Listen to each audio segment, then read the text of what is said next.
The queen looked at them and was furious. She hated Halimat and she hated Aisha. She felt a mix of rage, jealousy, disgust and resentment. She shouted at Halimat saying, "Halimat, you are a witch and I hate you.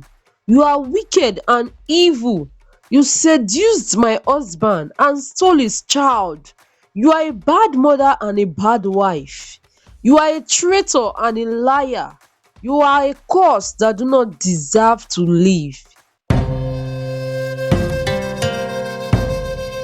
Uchenna was heartbroken by Ngozi's confession. He loved her, but he felt betrayed by her. He cried as he held his daughter, who looked just like her mother.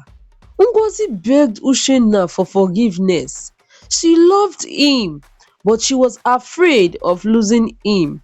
She cried as she told him the truth, how she gave away their daughter and lied to him. They hugged each other and their children and cried. They cried for their pain and their joy. They cried for their love and their miracle. King Osi was shocked to know that he had a child with Alimat. He recognized Alimat as his old flame and Aisha as his unknown daughter. He felt a mix of joy, guilt, anger, confusion, love and regret. Halimat was ashamed of her sins.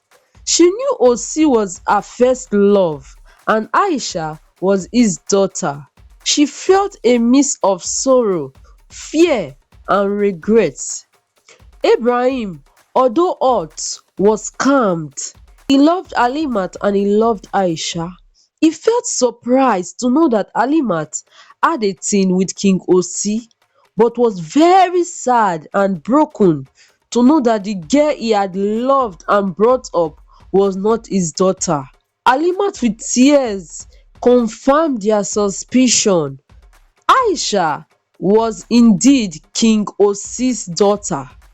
The queen looked at them and was furious. She hated Halimat and she hated Aisha. She felt a mix of rage, jealousy, disgust and resentment. She shouted at Halimat saying, "Halimat, you are a witch and I hate you.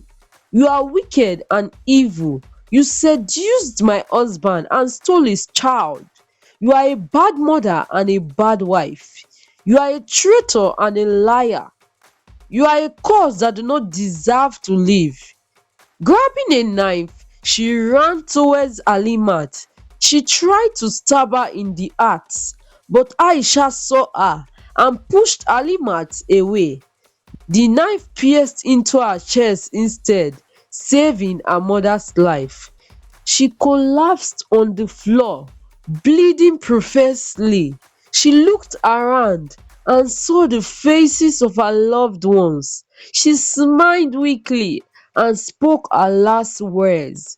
She said to Halimat, who was still in shock, "Mother, I love you and I will always love you. Please don't blame yourself for my death because you made living worth it and I cannot bear to see you get hurt." Facing her father with a weak smile, she said, "Father, you are the best thing that ever happened to me and I will not hesitate to be your daughter if there is another life." She reached out to King Osi, who did not know what to do or feel, and said, "It is so sad I did not get to know you before I die, but please take care of the little princess. Treat her the way you would have treated me."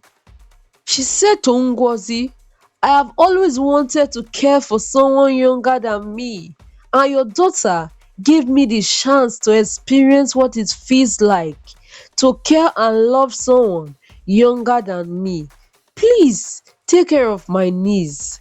She looked at the queen with tears and pain and said her last words, "I forgive you." She died as a hero and a martyr. She died as a daughter and a sister, She died as a miracle and a choice. She died as a story and as an ending.